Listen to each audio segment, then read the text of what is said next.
Hello, my name is Charles Kovacs. Welcome to my presentation on learning objectives. In this presentation, I will discuss why learning objectives are necessary, how they are used, and some of the problems to learning that exist even if you have valid learning objectives and excellent educational resources. So, are learning objectives necessary? I believe so. Why do I ask? Because I've been reading that some people are questioning whether they are important. And if one person is wondering, then there will be others, and perhaps some that see no need for learning objectives at all. So to prove why learning objectives are necessary, I'm going to prove the counterfactual. That is, that learning objectives are not necessary. For this to occur, we must assume that all people know there exists a process which effectively brings about the change needed to succeed. This process uses the person's available resources and effectively produces the desired outcome. What's the desired outcome? People successfully adapt to any situation that arises. They are aware of and able to access any needed resource and effectively focus on the steps necessary to bring about positive and successful change.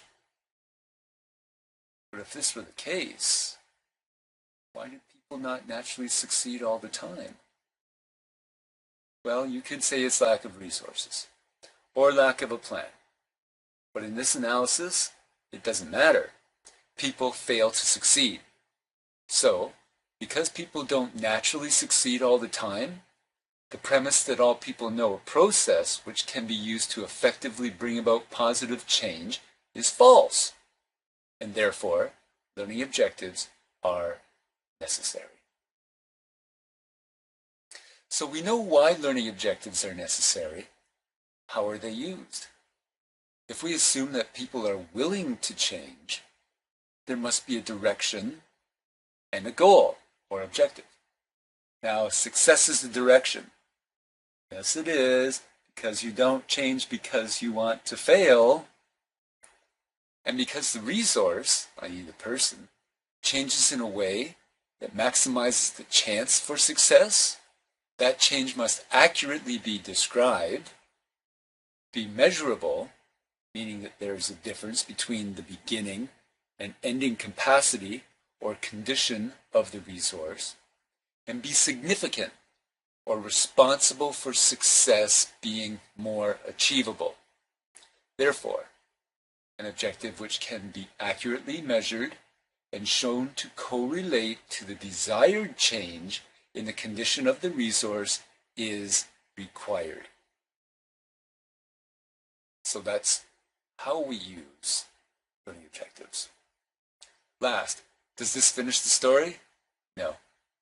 I've been discussing changing ability, and that depends on being able to change. People have to be willing to change, and that's different. Cronyism, subsidies, disincentives, inept policy all indicate imperfection in labor markets and or management style. That's why having leadership that recognizes how to hire and train the best resources available is so important. That is part of further discussions on my website, www.nakshinam.com. Thank you for joining me to determine why learning objectives are necessary and how they can be used. I am Charles Nakshinam Kovacs. Take care.